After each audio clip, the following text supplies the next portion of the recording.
Que mon Seigneur vous bénisse grandement, mes très chers frères et très chères sœurs, et les personnes qui viennent pour la première fois, les personnes récentes aussi, qui s'ajoutent à nos enseignements. Que Dieu vous bénisse grandement. Que le Seigneur envoie de grandes pluies de bénédictions spirituelles et matérielles pour chacun d'entre vous. Que le Seigneur vous bénisse. Vous pouvez vous asseoir. Vous pouvez vous mettre à l'aise là où vous êtes. Et nous allons aujourd'hui nous réjouir comme toujours. Nous nous trouvons en train de lire les évangiles. Les évangiles sont composés par Matthieu, Marc, Luc et Saint Jean. Et ces 4 évangélistes racontent pratiquement la même chose, car certains d'entre eux ont vécu l'expérience de marcher avec Dieu lorsqu'ils se trouvaient sur terre en train de travailler autant qu'être humains. Ils ont vécu cette expérience de marcher auprès de lui. Un autre évangéliste aussi raconte l'histoire qu'il a assemblé toutes les informations au sujet des vécus dans l'ancienne époque où le Seigneur prêchait sa parole, précisément en Judée ou dans la ville de Jérusalem. Cependant,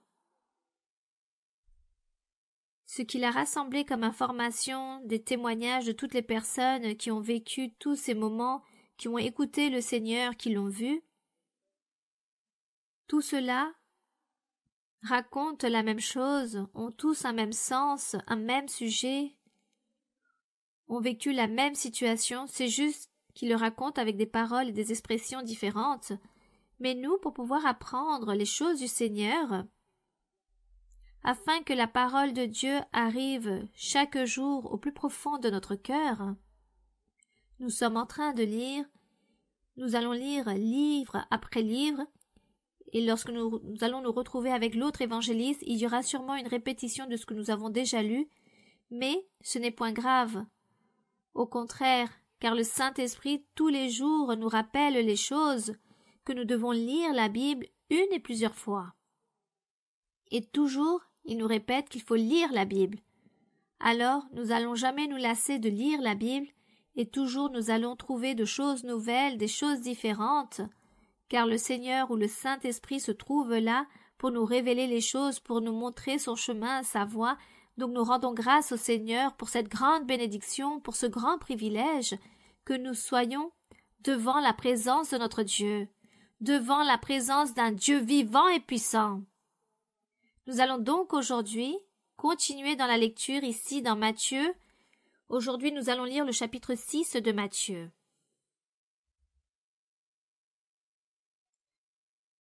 Dans Matthieu chapitre 6, nous savons que le Seigneur Jésus était en train de prêcher le royaume des cieux.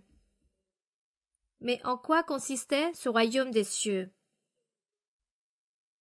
C'était enseigner la loi, comme nous l'avons dit dans l'enseignement précédent. Il enseignait la loi, il l'interprétait à la perfection, en enseignant à tout le peuple, à ce peuple juif qui se trouvait en Israël, en Jérusalem, dans l'ancienne époque.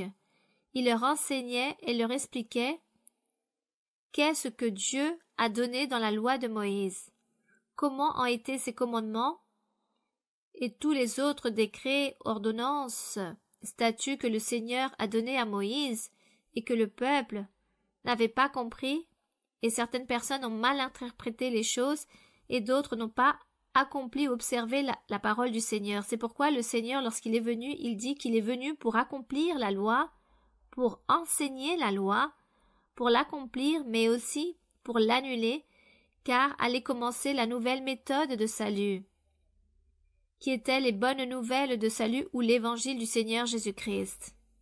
Tout cela avait été prophétisé par les prophètes dans l'ancien temps qu'allait venir dans les jours suivants un roi parfait qui allait gouverner et régner et que son règne allait être perpétuel, un règne sans limite. Ce roi est venu et le Seigneur a enseigné. Et ici, dans ce que nous allons lire, le Seigneur est en train d'enseigner ses lois. Et en même temps, nous voyons que ces lois ont un rapport avec le royaume des cieux.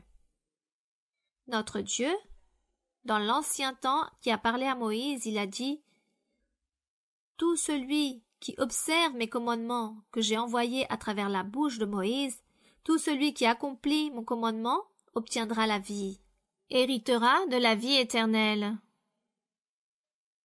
Et de cette façon, le Seigneur Jésus-Christ commence à enseigner et à expliquer au sujet des lois la profondeur de la doctrine en disant à toute personne qui écoute qu'il n'accomplissait pas les lois comme cela avait été ordonné. C'est pourquoi il l'enseignait pour qu'il puisse les observer, les accomplir, les faire selon comment Dieu voulait, comment Dieu l'avait disposé à travers Moïse. Et en même temps, le Seigneur était en train de l'accomplir. Le Seigneur, lorsqu'il a vécu en tant que chair, en tant qu'homme, il a enseigné la loi et il l'a accomplie. Et en même temps, il a prêché plusieurs choses pour les jours suivants au sujet du royaume des cieux, de comment obtenir le salut. Voici ce que nous allons trouver aujourd'hui ici dans ces 4 évangélistes. Voici ce que nous allons trouver. Et pour toutes les personnes qui ont suivi cet enseignement, vous allez comprendre et vous allez recevoir un grand bienfait, une grande bénédiction. Beaucoup de doutes vont être effacés. Dieu va faire quelque chose de merveilleux car Dieu va être en vous. Car Dieu nous bénit lorsque nous apprenons au sujet de sa voie et nous suivons cette voie et nous obéissons. Dieu nous bénit. Donc, nous allons lire ici le royaume des cieux ou l'accomplissement de la loi de Moïse, ce que Dieu avait enseigné et qu'est-ce qu'il fallait faire réellement. C'est pourquoi le Seigneur dit ici « Gardez-vous de pratiquer votre justice devant les hommes pour en être vus. Autrement, vous n'aurez point de récompense auprès de votre Père qui est dans les cieux. » Si nous analysons ce verset, nous nous rendons compte que dans la loi de Moïse, Dieu avait enseigné cela à Moïse pour dire au peuple qu'il fallait accomplir les choses, être juste avec leurs semblables, et qu'eux-mêmes n'allaient pas faire leur propre justice. Mais cela ne fut pas ainsi. Donc le Seigneur, en voyant cela, dit « Je vais vous enseigner. Que vous n'avez jamais compris la loi, alors c'est pour cela que vous ne l'avez pas mis en pratique. Mais maintenant, je vais vous l'expliquer pour que vous puissiez l'observer, la mettre en pratique. Mais à partir de là, vous devez croire en cet envoyé de Dieu. » Chose difficile pour certaines personnes dans l'ancien temps. Puis il est écrit. Il est donc écrit, vous n'aurez point de récompense auprès de votre Père qui est dans les cieux. Lors donc que tu fais l'aumône, dans la loi de Moïse, il y avait cette ordonnance au sujet de l'aumône, il fallait aider celui qui était dans le besoin. Mais comment le faisait-il? C'est pourquoi il est écrit, lors donc que tu fais l'aumône, ne sonne pas la trompette devant toi comme font les hypocrites dans les synagogues et dans les rues, afin d'être glorifiés par les hommes. Je vous le dis en vérité, ils reçoivent leur récompense, car sinon ils faisaient toutes ces choses pour se glorifier eux-mêmes, pour aider des personnes dans le besoin pour qu'on puisse les glorifier. Ils apportaient donc l'information afin que tout le monde puisse se rendre compte qu'ils avaient réalisé une œuvre d'amour, de charité, de miséricorde, qu'ils avaient réalisé un bienfait en aidant une personne qui était dans le besoin. Donc cela déplaisait à notre Dieu de cette façon. Tout cela était dans la loi de Moïse, et Dieu enseignait dans la loi de Moïse à Moïse qu'il fallait qu'il se remplisse de miséricorde et aider les personnes dans le besoin.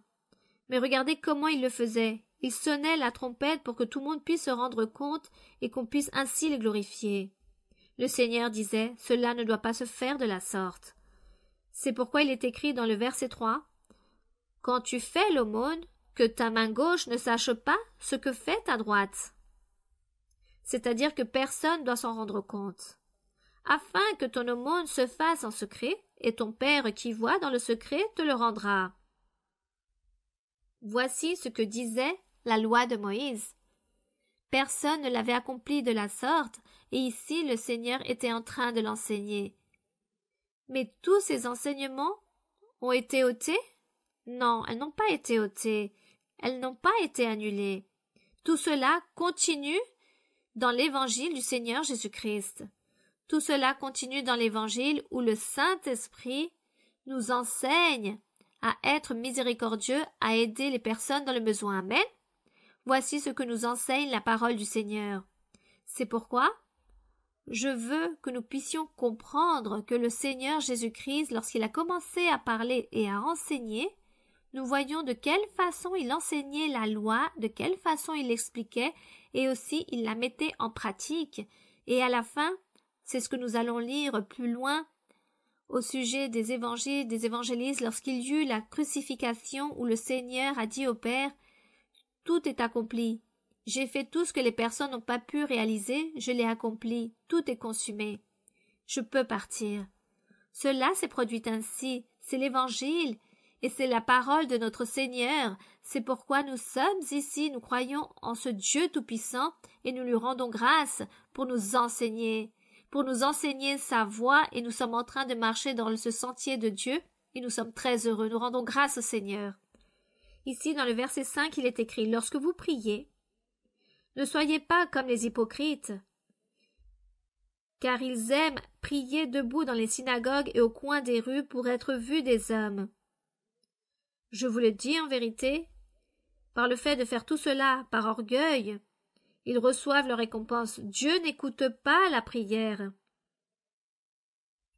Lorsque tu pries, l'avait enseigné la loi de Moïse, et personne ne l'accomplissait de la sorte. Tous priaient, sûrement à voix haute ou criaient dans les rues, dans tous les coins de rue, dans les lieux, pour qu'on puisse les écouter, afin que les personnes se rendent compte qu'ils cherchaient Dieu et que c'étaient des personnes très saintes et droites devant Dieu. Alors, vous voyez, là se trouve la loi, et là se trouve le royaume des cieux.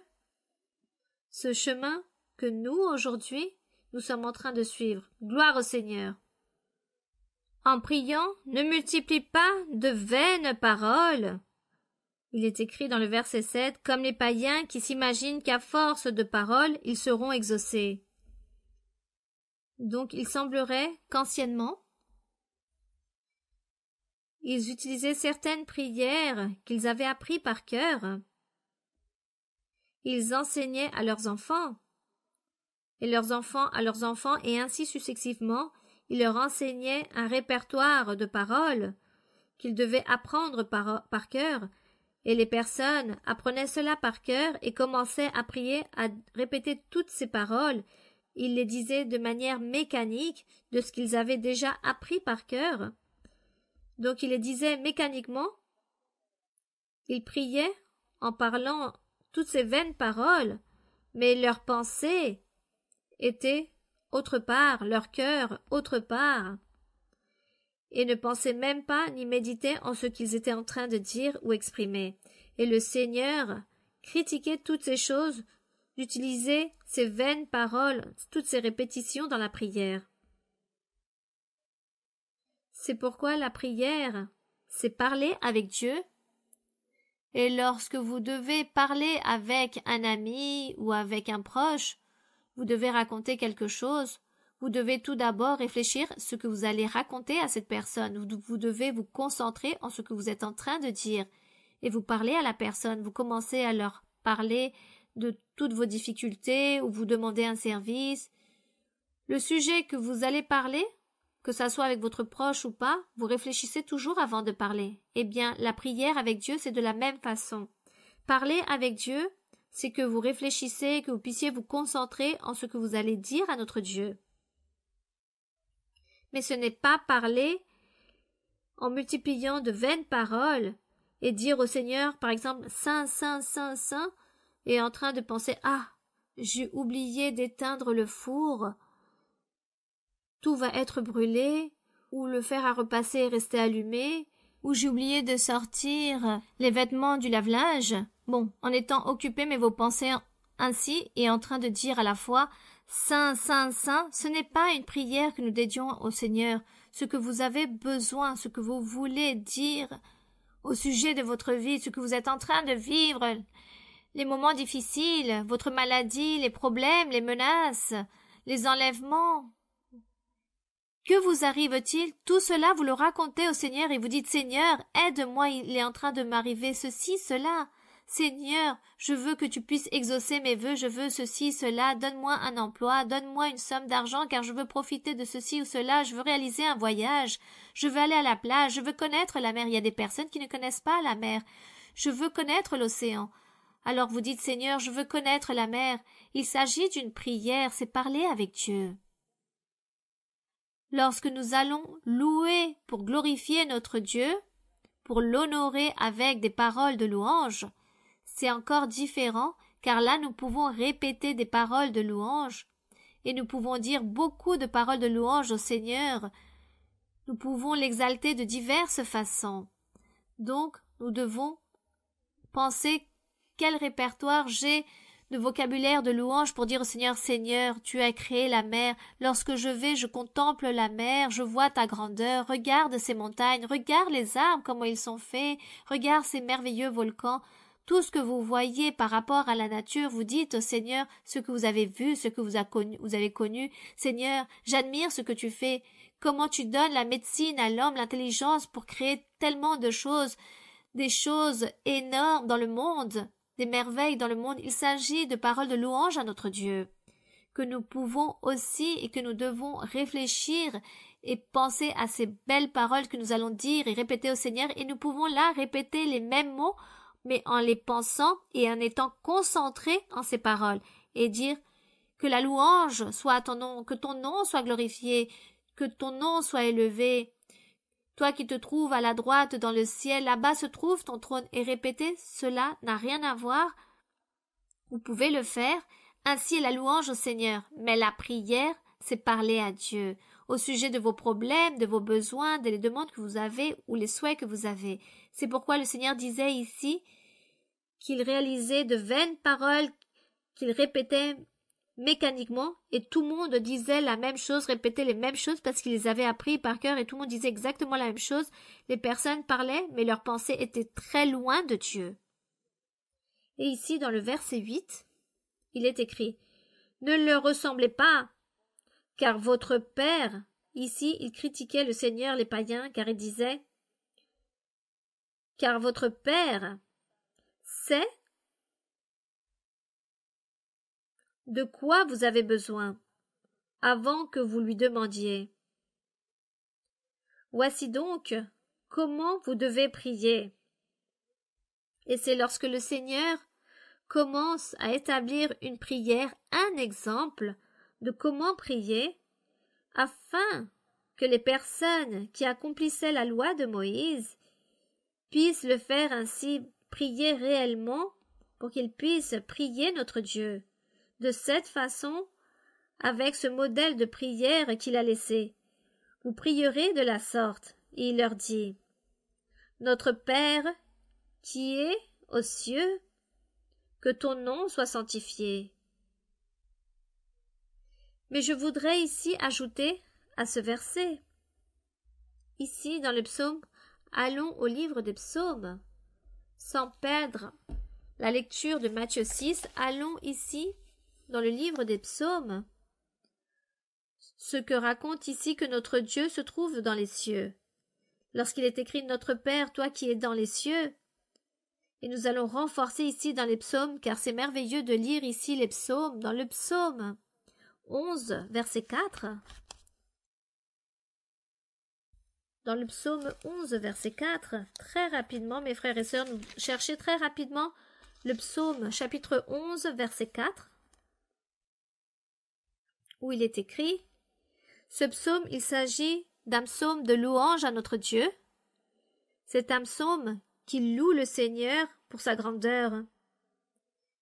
Il est donc écrit dans le verset 4, l'Éternel est dans son saint temple. Rappelez-vous pour certaines personnes que l'Éternel est notre Dieu. C'est la même chose que dire Dieu ou le Seigneur. L'Éternel est dans son saint temple. L'Éternel, à quoi?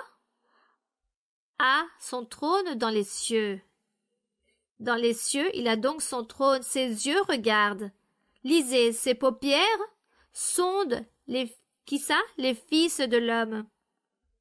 Donc, ici, notre Père, comme le monde a coutume de répéter, connaissez-vous la prière de notre Père?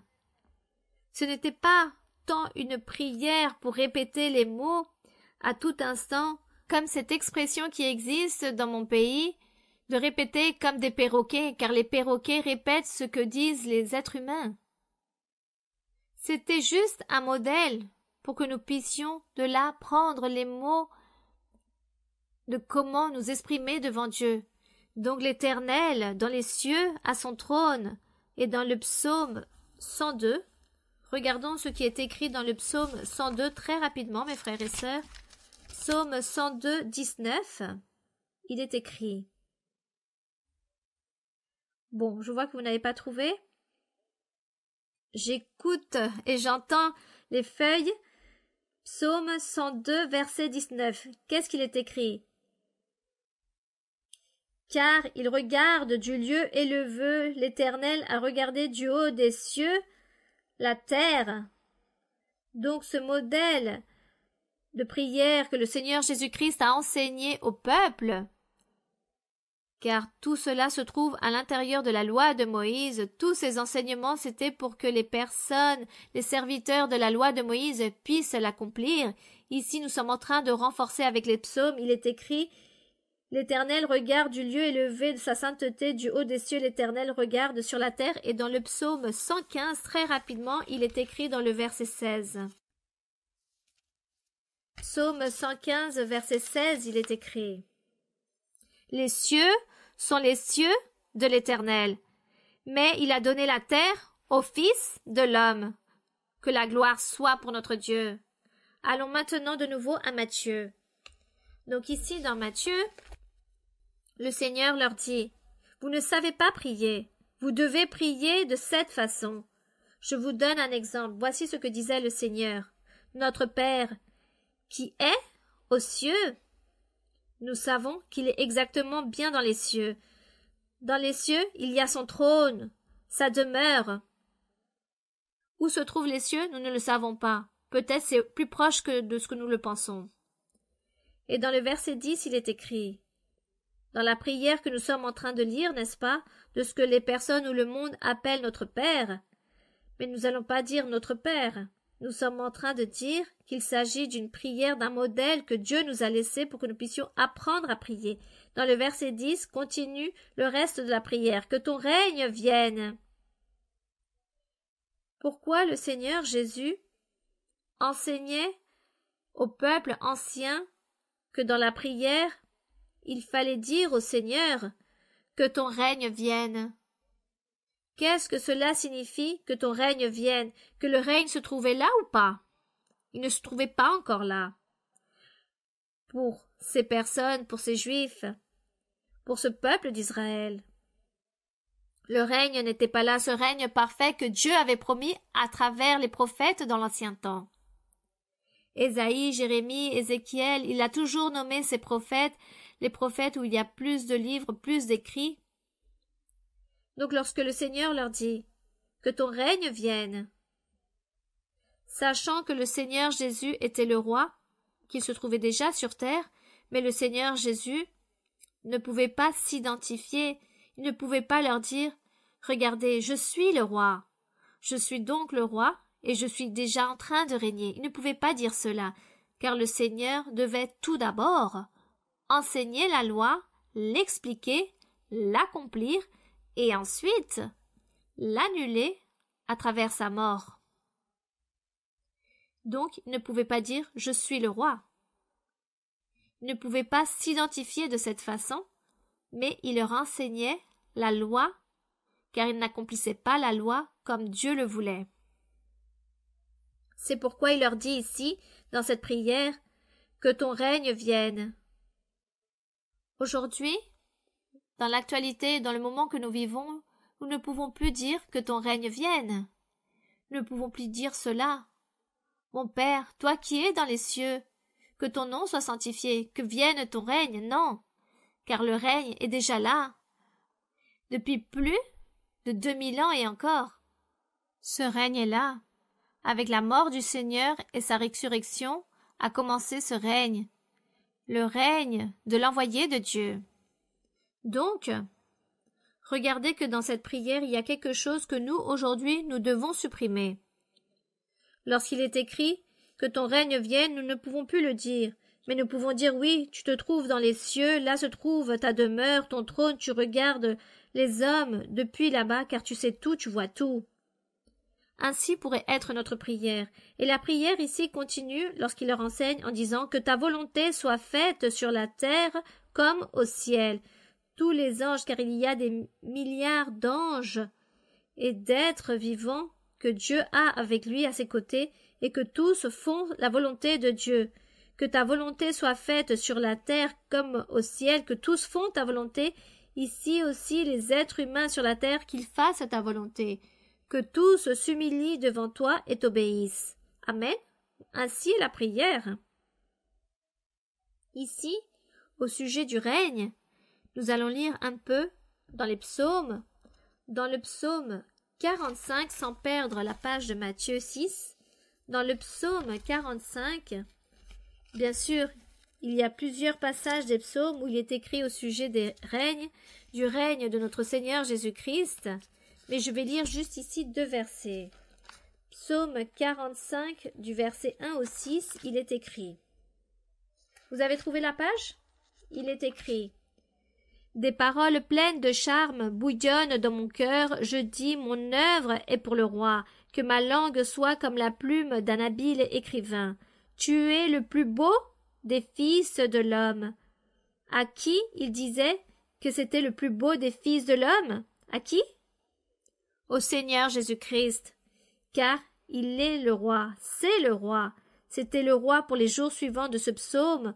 Dans le futur de ce psaume, le roi était le Sauveur, le Messie, c'est-à-dire le Seigneur Jésus-Christ. Tu es donc le plus beau des fils de l'homme. La grâce est répandue sur tes lèvres. C'est pourquoi Dieu t'a béni pour toujours. Vaillant guerrier, ceins ton épée, ta parure et ta gloire. Oui, ta gloire soit vainqueur.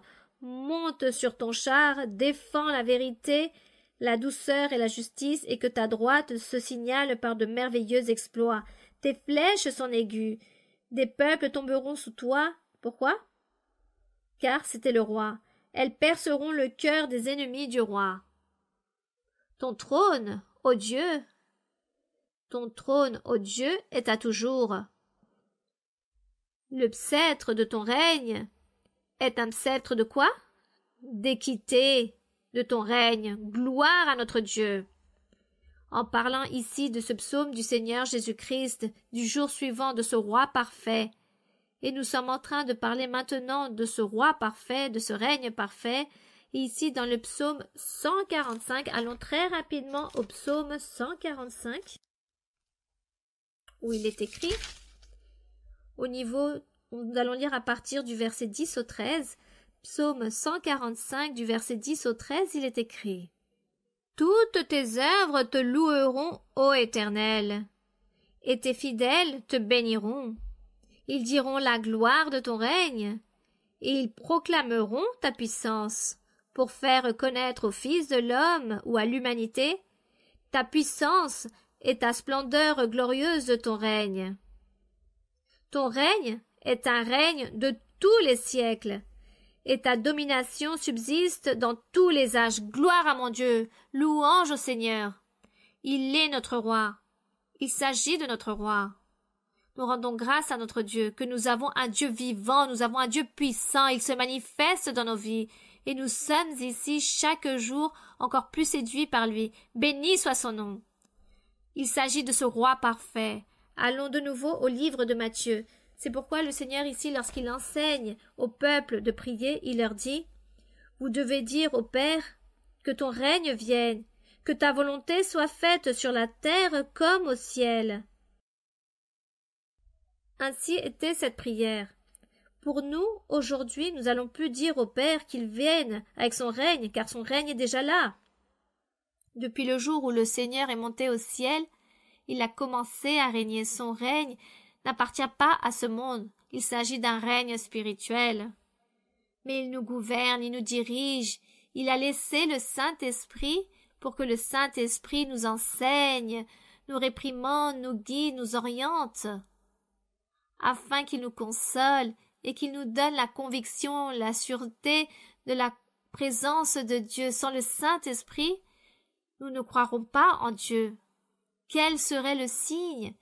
Quelle serait la démonstration que Dieu existe? Nous rendons grâce au Saint-Esprit, à notre Dieu. La prière ici continue. Donc maintenant, dans le verset 11, dans la prière, il leur dit « Donne-nous aujourd'hui notre pain quotidien. » Qu'est-ce que cela veut dire? Que si la personne est dans le besoin, n'a pas d'emploi, et qu'elle doit payer un loyer, acheter la nourriture, acheter des vêtements, et élever ses enfants, et les personnes qui n'ont pas d'enfants auront sûrement des dépenses différentes, mais l'être humain a besoin d'un emploi, a besoin d'argent pour pouvoir vivre. Donc, s'il n'y a pas d'argent, les personnes ne mangent pas, et si les personnes ne mangent pas, elles meurent de faim. C'est pourquoi on demande au Seigneur qu'il donne le soutien. Seigneur, donne-moi de quoi vivre, je n'ai pas d'emploi. Ouvre-moi des portes d'emploi. Vous voyez? Car j'ai besoin d'argent, car j'ai des dettes, je dois payer beaucoup de choses, j'ai plein de dépenses, de compromis. Cela fait partie de la prière, d'exprimer au Seigneur votre besoin matériel. Dans le verset 12, il est écrit « Pardonne-nous nos offenses ». Donc, des dettes ou des péchés ou offenses, c'est la même chose. Comme nous aussi, nous pardonnons à ceux qui nous ont offensés ou qui pêchent contre nous. Bon, vous voyez? Nous les pardonnons. Les personnes qui commettent des fautes contre nous, nous les pardonnons. Donc on dit, Seigneur, pardonne toutes nos offenses, nos péchés, toutes les choses mauvaises que nous avons faites dans la vie. Voici ce que le Seigneur ici était en train de leur expliquer en disant, apprenez à prier, car vous n'avez jamais prié de la sorte, vous n'avez jamais prié comme il se doit. Les personnes se sont inventées une certaine prière comme un poème et l'ont appris par cœur de génération en génération. Et voici ce que encore aujourd'hui ces personnes prient, et les personnes peuvent rester des heures à prier en répétant exactement la même chose, mais le cœur très loin de Dieu et les pensées encore plus loin de Dieu. Le Seigneur ici était en train d'enseigner à prier. Dans le verset 13, il est écrit « Ne nous induis pas en tentation ». Ne permet pas que nous puissions tomber dans les pièges, dans les épreuves du diable, que nous tombons pas dans le piège du diable. Lorsqu'il est écrit « Ne nous induis pas en tentation », cela veut dire l'épreuve, la difficulté, la tromperie du diable ou le piège du diable, que le diable ne vienne pas nous piéger pour nous faire tomber dans le péché, pour nous faire tomber dans l'erreur. Ne permets pas, Seigneur, que cela arrive. Garde-nous, protège-nous, délivre-nous du diable, car il est notre ennemi qui se trouve ici constamment, à tout moment, tous les jours de notre vie. Il est là pour nous faire des choses mauvaises, pour voir qui il peut piéger ou qui il peut dérober sa bénédiction ou qui il peut détruire ou souiller. Voici ce que fait l'ennemi. Et ici il est écrit, ne le permets pas, que nous puissions tomber. Délivre-nous du malin, délivre-nous du diable, de cet ennemi qui nous persécute, car c'est à toi qu'appartiennent, dans tous les siècles, le règne, la puissance et la gloire, faisant comprendre dans la prière, Seigneur, tu es le Tout-Puissant, le Créateur, le Maître, celui qui gouverne, tu gouvernes tout l'univers, tu te trouves partout, tu nous regardes, tu connais nos pensées, tu connais tout ce qui entre et qui sort de notre cœur, Seigneur, c'est pourquoi garde-nous, protège-nous pour vivre dans la sainteté et faire les choses correctes devant toi, pour ne pas pécher, pour ne pas t'offenser. Ainsi devrait être la prière. Il s'agit de la prière que le Seigneur voulait que ce peuple fasse. Lorsqu'il se trouvait dans la loi de Moïse en train d'accomplir la loi, il devait prier de la sorte. Mais il ne le faisait pas ainsi. Nous rendons grâce au Seigneur car il leur a enseigné à prier, et aujourd'hui, maintenant, nous apprenons. Béni soit le Seigneur. Et dans le verset 14, il est écrit, « Si vous pardonnez aux hommes leurs offenses, votre Père céleste vous pardonnera aussi. Mais si vous ne pardonnez pas aux hommes, votre Père ne vous pardonnera pas non plus vos offenses. » que vous puissiez faire contre toutes ces personnes. Ici, prend fin, disons, ce sujet de cette prière. Cette prière est très importante, mais il fallait, disons, la décortiquer, mais avec intelligence, avec l'aide de notre Dieu, bien sûr. C'est avec son aide. Sans le Seigneur, nous ne pouvons pas ici comprendre rien au sujet de sa parole, mais le Seigneur nous aide, il nous donne cette intelligence, il nous ouvre l'entendement pour pouvoir comprendre. Nous rendons grâce au Seigneur pour toutes ces choses.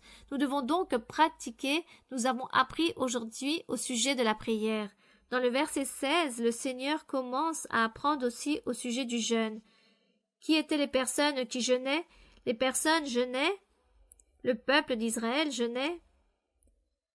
Depuis ses débuts, Dieu avait commencé à enseigner au sujet du jeûne et il jeûnait, car à chaque fois qu'il y avait un problème, une difficulté, lorsqu'il y avait la guerre par exemple, toutes les personnes commençaient à réaliser un jeûne pour demander de la miséricorde, du pardon à Dieu et la victoire, du triomphe aussi dans les guerres.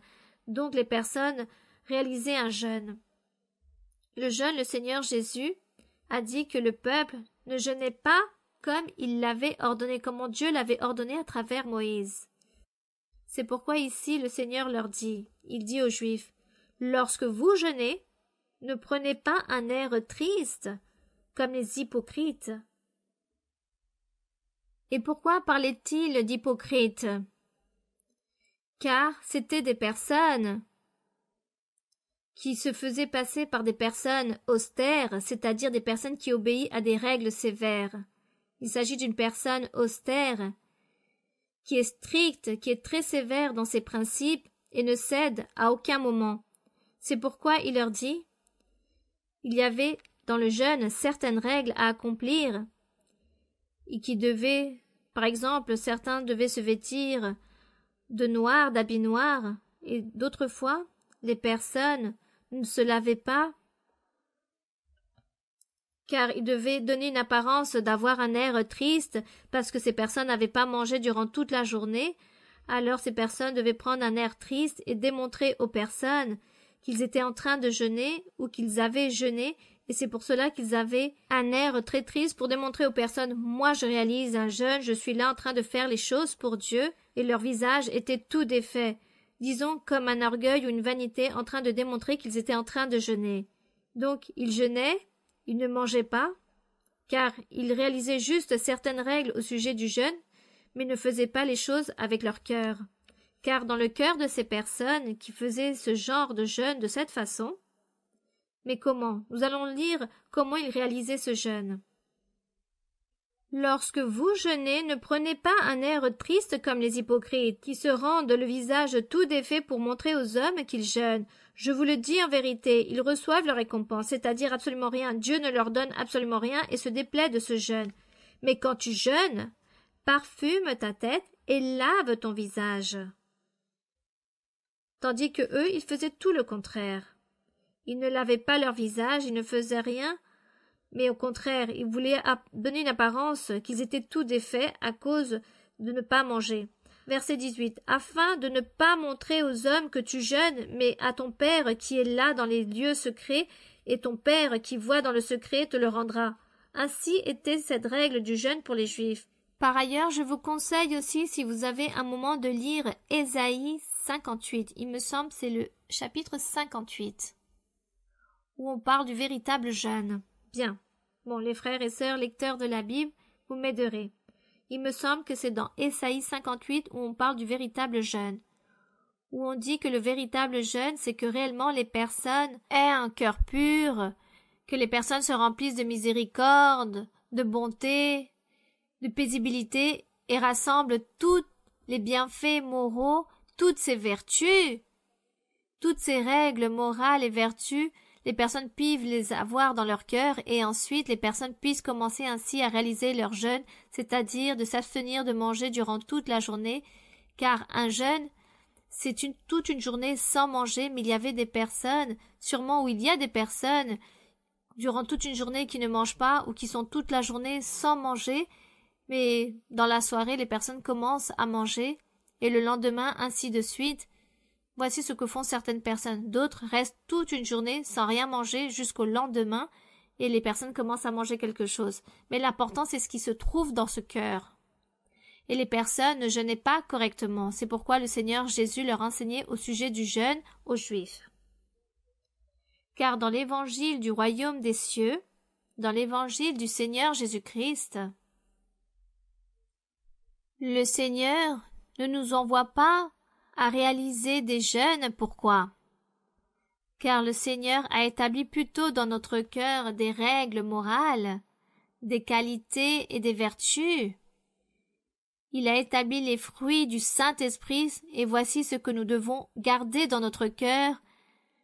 La charité, la miséricorde, s'éloigner du péché et une personne qui s'éloigne du péché, une personne qui vit dans la droiture devant Dieu, n'a pas besoin de jeûner. Et la personne qui est remplie du Saint-Esprit, car si une personne marche dans la droiture, Dieu lui donne les dons spirituels, les choses spirituelles, et cette personne n'a pas besoin de réaliser de jeûne. Tout simplement, cette personne, avec la prière qu'elle réalise devant Dieu, Dieu l'écoute et l'appuie et lui répond. Je parle dans l'évangile du Seigneur. Dans cette terre que nous sommes en train de vivre. Donc le Seigneur veut plutôt que nous soyons en train de réaliser de bonnes œuvres et de bons fruits avant. Disons que les personnes disent qu'il faut ne pas manger, mais vivre dans le péché. J'ai connu beaucoup de personnes qui ne cessaient de jeûner et je voulais voir jusqu'au quand le Seigneur allait leur donner les bienfaits pour réaliser tant de jeûnes et en fait jamais, car j'ai découvert que ces personnes vivaient dans le péché et ne se repentaient jamais et continuaient à vivre dans le péché et ne réalisaient que des jeûnes, mais tout simplement elles manquaient que de faim et dans le royaume des cieux, je parle du royaume des cieux. Mais ici dans la loi de Moïse, le Seigneur Jésus leur disait qu'il fallait qu'ils réalisent un jeûne, car ils n'avaient pas le Saint-Esprit et ils n'avaient pas les dons spirituels. Et Dieu n'était pas en train de parler à chacun comme Dieu le fait aujourd'hui avec nous. Donc ces personnes avaient ce besoin de réaliser un jeûne pour que Dieu puisse les aider. Mais à part de cela, il fallait aussi rassembler toutes les règles, les vertus, les qualités, toutes ces choses morales, toutes ces valeurs, il fallait les avoir. C'est pourquoi le Seigneur il disait que ce jeûne qu'il réalisait n'était pas correct. Et dans Ésaïe, il est clair à ce sujet, que le Seigneur disait qu'il fallait jeûner, mais il dit « Le jeûne que j'ai choisi, auquel que je prends plaisir, c'est donner à manger à celui qui est démuni, qui est dans le besoin, non seulement aux veuves ou aux orphelins, mais à toute personne qui est dans le besoin. » Il faut se remplir de miséricorde, de générosité, car il y a beaucoup de personnes qui vivent dans le besoin.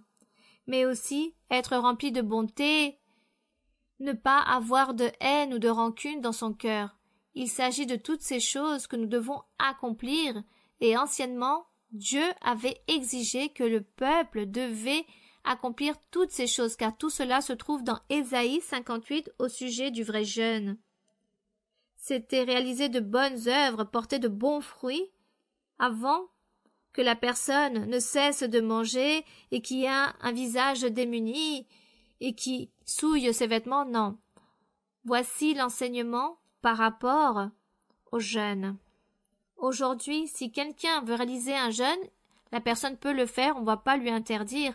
Si la personne veut jeûner parce qu'elle a et vit une certaine nécessité et dans l'urgence que Dieu lui réponde, vous pouvez réaliser votre jeûne, mais regardez comment tout d'abord est votre cœur. Examinez-vous, car si votre cœur n'est pas pur, pourquoi réaliser un jeûne? Dieu ne va pas vous écouter, Dieu ne va pas vous donner de réponse. Il faut avoir un cœur pur, comme nous disions par rapport aux béatitudes, celui qui a un cœur pur, qui sera avec Dieu, qui verra Dieu. Bien, continuons dans le verset 19. Et le Seigneur continuait à enseigner la loi. Ici, nous voyons qu'il s'agissait des enseignements de la loi de Moïse. Il est écrit « Ne vous amassez pas des trésors sur la terre où la teigne et la rouille détruisent et où les voleurs percent et dérobent. » Le Seigneur ici était en train de dire « Ne soyez pas si ambitieux, si égoïste, si cupide ou avare de vouloir toujours amasser et avoir beaucoup de richesses et les accumuler. Il disait, ne faites pas toutes ces choses, mais plutôt amassez des trésors spirituels. Qu'est-ce qu'il est écrit dans le verset 20? Mais amassez-vous des trésors dans le ciel, où la teigne et la rouille ne détruisent point et où les voleurs ne percent ni dérobent. Car où se trouve votre trésor, là se trouvera quoi? Votre cœur, le cœur de la personne. Et cela, effectivement, est vrai, car la personne qui commence à travers d'un sentiment d'ambition et qui veut amasser des richesses et par le fait de cumuler fait beaucoup de choses illicites pour avoir beaucoup d'argent, donc cette personne oublie Dieu, car elle commence à dire « je n'ai pas besoin de Dieu, car j'ai absolument tout. Avec mon argent, j'ai absolument tout. J'achète tout avec l'argent. J'achète même le bonheur, mais le bonheur ne s'achète pas avec l'argent. » Mais les personnes croient en ces choses, que toute la joie, toute l'allégresse peuvent l'obtenir avec de l'argent. Mais leur cœur, très loin de Dieu. Donc le Seigneur Jésus leur disait « Ce n'est pas mauvais d'être riche, car Dieu peut vous donner des bénédictions au niveau économique à beaucoup de personnes. Dieu les bénit et leur donne des richesses, beaucoup d'argent. Mais ici, ce que Dieu a enseigné, c'est que il fallait abandonner l'ambition et de faire des choses malhonnêtes. Par le fait d'accumuler de l'argent, les personnes deviennent des usurières et commencent à tromper les personnes, à voler les personnes, à être des malfaiteurs, à vouloir obtenir des biens qui ne leur appartiennent pas. Les personnes commencent à mentir, à tromper. Et voici ce que le Seigneur disait, ne faites pas toutes ces choses, mais plutôt cherchez les choses spirituelles et amassez des trésors spirituels, tout ce qui provient du cœur, apporter de bons fruits, de bonnes œuvres. Voici, c'est ce qu'il y a de plus beau. Le reste, Dieu le donnera à qui il le veut et quand il voudra. C'est cela. Et continuons ici.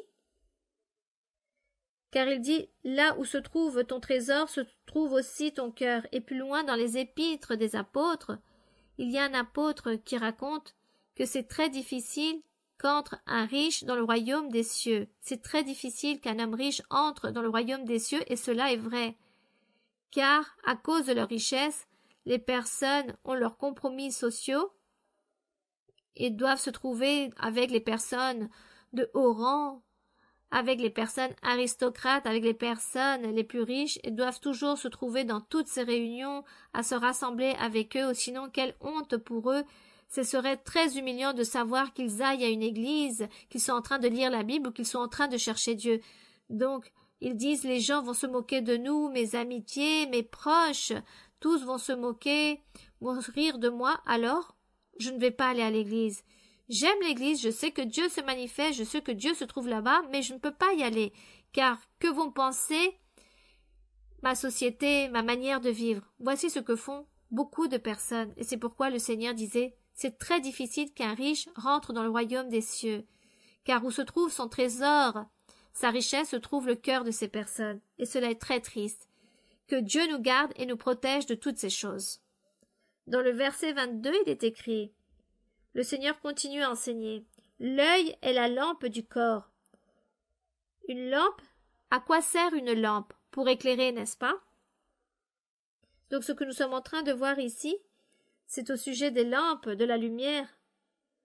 Donc s'il n'y a plus de lumière ici, les lampes s'éteignent et nous restons dans l'obscurité. Donc il est écrit que la lampe du corps, c'est l'œil. Et oui, réellement, une personne aveugle, une personne qui ne voit pas à travers ses yeux parce qu'elle est aveugle, ne sait pas où elle va parce qu'elle vit dans l'obscurité, elle peut tomber, elle peut chanceler, elle ne peut pas bouger correctement.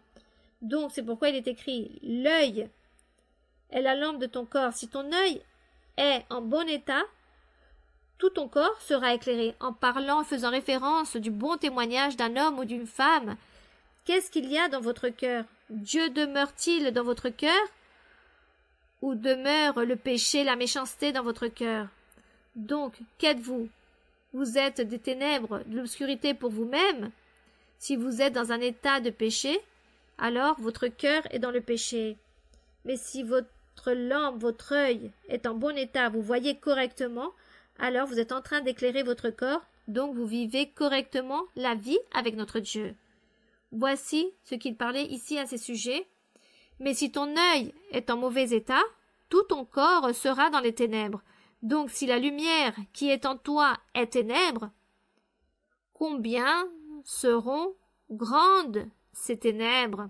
Comment serait ta vie spirituelle si ta vie spirituelle vit dans les ténèbres et dans ton cœur tu n'as pas Dieu? Si Dieu ne demeure pas dans ton cœur, si tu ne fais pas des œuvres correctes, tu ne fais pas des choses bonnes, tu déplais à Dieu, alors Dieu ne sera pas avec toi. Et comment sera ta propre vie? Une vie remplie de malheur, de tristesse, de désolation, une vie de malheur. Car c'est Dieu qui donne tout à l'être. Ce n'est pas l'argent. L'argent donne certaines satisfactions matérielles, physiques, mais ces sentiments de l'âme, de l'être, il n'y a que Dieu qui peut donner ce bonheur. C'est pourquoi nous devons donc continuer à suivre notre Dieu et accomplir et observer toutes ces choses pour que les Juifs dans l'ancien temps apprennent à exécuter la loi de Moïse. Mais regardez que pour nous, dans l'Évangile aussi, cela nous sert, car il s'agit de la même chose, il s'agit du royaume de Dieu, ce règne qui est dans les cieux que Dieu parlait ici et enseignait. Et nous voyons qu'il n'y a rien de différent, il n'y a aucune différence. Il est écrit « Nul ne peut servir de maître ». Car où il haïra l'un, il aimera l'autre, où il s'attachera à l'un et méprisera l'autre. Vous ne pouvez servir Dieu et Mammon, c'est-à-dire la richesse. Car si la personne est ambitieuse, qui aime l'argent et ne pense que à l'argent, elle n'aime pas Dieu. Mais celui qui n'aime pas tant l'argent, les choses matérielles de la vie, alors peut aimer Dieu. Et celui qui aime Dieu reçoit tout par la volonté de Dieu et non parce qu'elle est en train de chercher par sa propre ambition. Verset 25. C'est pourquoi je vous dis, ne vous inquiétez pas pour votre vie, de ce que vous mangerez, ni pour votre corps, de quoi vous serez vêtus. La vie n'est-elle pas plus que la nourriture et le corps plus que le vêtement? Regardez les oiseaux du ciel, ils ne sèment ni ne moissonnent, et ils n'amassent rien dans les greniers, et votre Père céleste les nourrit. Donc, vous voyez, les oiseaux sont très heureux, car le Père les nourrit. Ne valez-vous pas beaucoup plus que ces oiseaux? Bien sûr, nous, les êtres humains, nous sommes plus importants que les oiseaux, et Dieu donne la nourriture à ces oiseaux. Alors, Dieu aussi, c'est la promesse de Dieu qu'il va tout nous donner. Pourquoi? Parce que nous allons adonner notre cœur, notre vie pour lui, n'est-ce pas? Et nous allons nous éloigner des choses mauvaises du péché, et nous ferons la volonté de Dieu. Et de cette façon, Dieu nous donnera le soutien. Il va toujours être avec nous. Puis, dans le verset 27, il est écrit « Qui de vous, par ses inquiétudes, peut ajouter une coudée à la durée de sa vie? On ne peut pas. Et pourquoi vous inquiétez-vous au sujet des vêtements? Considérez comment croissent les lys des champs, ils ne travaillent ni ne filent. Cependant, je vous dis que Salomon même, dans toute sa gloire, n'a pas été vêtu comme l'un d'eux, les comparant à tous ces lys des champs qui sont merveilleux. Et si Dieu rêvait ainsi l'herbe des champs qui existe aujourd'hui et qui demain sera jetée au four, ne vous vêtira-t-il pas à plus forte raison, gens de peu de foi? Voici ce que le Seigneur disait, les nommait gens de peu de foi. Pourquoi ne faites-vous pas la volonté de Dieu? Pourquoi vous n'accomplissez pas les commandements? Pourquoi vous n'observez pas les choses correctement? Le Seigneur le disait. Ne vous précipitez pas en disant qu'est-ce que nous allons manger, qu'est-ce que nous allons boire, comment allons-nous nous vêtir? Car ils disent que les non-juifs, les païens cherchent toutes ces choses, mais votre Père céleste sait que vous avez des besoins par rapport à toutes ces choses. Le Seigneur mettait en évidence au sujet des païens, car les païens étaient ces nations étrangères. Ils n'étaient pas dirigés par Dieu. Ils n'écoutaient que des peuples choisis de Dieu, mais ils étaient choisis par le peuple d'Israël.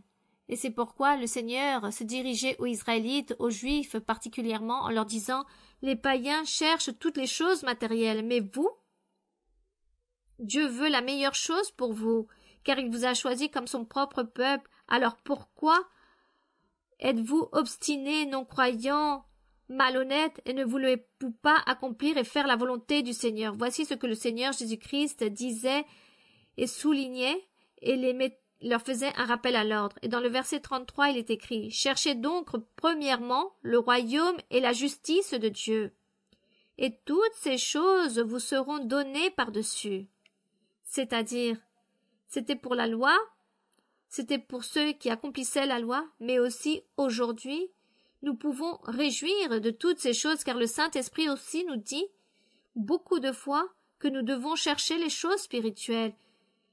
Inquiète-toi pour les choses spirituelles, sois juste, sois droit, observe les commandements. Le Seigneur nous dit de pratiquer les commandements, et Dieu nous bénira. Et Dieu se plaira de nous, il nous bénira et il nous donnera tout ce que nous avons besoin. Gloire au Seigneur. Verset 34. Ne vous inquiétez donc pas du lendemain, car le lendemain aura soin de lui-même. À chaque jour suffit sa peine. Alors il ne faut pas tant s'inquiéter pour les jours suivants, pour le futur, disant « je dois faire les choses de cette façon, car ensuite je... » Non. Si l'homme ou la femme vivent en train de plaire à Dieu, en accomplissant les commandements de Dieu, que vous soyez de la loi ou que vous soyez de l'évangile du Seigneur du royaume des cieux, si cet homme ou cette femme ont leur cœur pur, obéissent à Dieu, aiment Dieu, le cherchent Dieu, alors vous ne devez pas vous inquiéter pour le lendemain, car Dieu agira, il va promouvoir. Dieu fera que rien ne nous manquera et le Seigneur sera toujours en train de tout nous donner. Nous rendons grâce à notre Dieu, nous rendons grâce à notre Père. J'espère que cette explication, j'ai pu vous la faire comprendre, mais ne vous inquiétez pas. Lorsque nous allons nous trouver dans le prochain livre, nous allons répéter ces choses, et les choses peut-être qui ont manqué, nous allons en parler ensuite, mais gloire à notre Dieu. Que la gloire soit pour notre Dieu, pour sa parole. Nous rendons grâce à notre Dieu pour toute sa miséricorde, car il nous a regardés avec des yeux de miséricorde, car au milieu de millions et de milliards de personnes qui existent dans le monde, nous sommes ici, nous sommes peu en nombre, mais nous sommes devant la présence de notre Dieu, et nous rendons grâce à notre Dieu. Nous allons donc prier, lui rendre grâce, le remercier, et mettre en évidence sa miséricorde, sa puissance, son amour, et aussi demander de la miséricorde au Seigneur pour les guérisons, pour les délivrances. Nous allons donc prier. Père saint, Père céleste, éternel Dieu, Père de notre Seigneur Jésus-Christ, notre Dieu tout-puissant, toi qui as créé le ciel et la terre, et ton trône se trouve là-bas dans les cieux. Oui, mon Seigneur, là où tu te trouves assis sur ton trône, et de là, tu regardes les fils de l'homme, tu regardes toute l'humanité, tu regardes tous les êtres, et même à tous, tu te remplis de miséricorde et tu leur donnes tout ce qu'ils ont besoin. Merci, Seigneur, pour ton amour, ta miséricorde, car grâce à toi nous vivons, et nous savons que notre vie dépend de toi. Nous savons cela, mon Seigneur, car si tu ôtes l'oxygène, alors nous serions tous morts immédiatement. Si tu n'envoies pas la pluie et que de la chaleur, nous brûlerons. Si tu établis juste le froid et qu'il n'y a pas de chaleur, alors nous mourrions de froid. De toute façon, Seigneur, tu balances cette planète où tu as établi l'homme et la femme, afin que tous te louent, te glorifient, pour que tous t'honorent, afin que toute cette humanité te loue et pense en toi, croit en toi et sache que tu existes, que tu es un Dieu puissant et que ta miséricorde est si grande, mon Seigneur. Et tu ne nous châties pas, car tu te remplis de miséricorde. Merci, éternel Dieu, car grâce à toi nous vivons de ton amour, de ta puissance, de ta bonté. Merci, éternel Dieu. Nous n'avons pas le pouvoir ou la puissance pour affronter toutes ces choses du monde, de la planète. Mais toi, mon Seigneur, tu peux faire ces choses, nous t'avons et nous déposons notre confiance en toi. Mon Père Saint, je te demande aussi en ce moment même de tendre ta main toute puissante sur toute personne malade, homme, femme, enfant qui se trouvent malades de diverses maladies. Tu les connais, tu connais ces maladies, tu connais chaque personne, car ces personnes aussi te supplient pour leurs maladies. Seigneur, tends ta main qui guérit, car tu es notre médecin divin, guéris, délivre. Et aussi, Seigneur, je te demande de délivrer de délivrer beaucoup de personnes, des centaines de personnes ou des milliers de personnes qui souffrent de problèmes de sorcellerie, d'envoûtement, de malédiction. Seigneur, libère chaque personne, écoute la prière de chaque personne qui te prie. Merci mon Père, au nom glorieux de Jésus-Christ, ton Fils bien-aimé, nous te demandons toutes ces choses, que l'honneur et la gloire soient pour notre Dieu, que la gloire soit pour le Seigneur. Cada día con Cristo me llena de perfecta paz. Cada día con Cristo le amo más y más. Él me salva y guarda y sé que pronto